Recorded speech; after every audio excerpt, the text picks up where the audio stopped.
تشهد أروقة النادي الأهلي حالة من التوتر المتصاعد بين إدارة القلعة الحمراء وجناح الفريق أحمد عبد القادر، بعد أن خرج اللاعب من حسابات المدير الفني الإسباني خوسيه ريفيرو، الذي أبدى رفضا قاطعا لفكرة ضم اللاعب إلى قائمة المباريات خلال الفترة الأخيرة، مبررا ذلك بوجود عدد كبير من الأجنحة داخل صفوف الفريق وعدم الحاجة الفنية الملحة لخدماته في الوقت الحالي.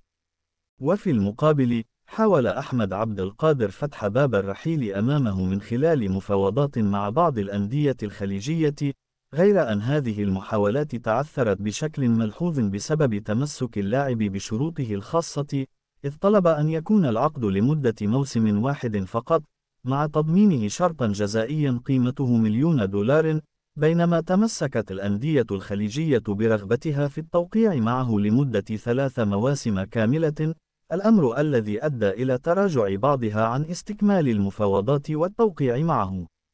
وبحسب مصادر داخل النادي الأهلي، فإن أحمد عبد القادر تقدم بطلب رسمي لإدارة النادي من أجل فسخ عقده، إلا أن الإدارة رفضت بشكل قاطع هذا المطلب، في ظل رغبتها في الحفاظ على حقوق النادي المادية وعدم السماح بخروج اللاعب مجانا.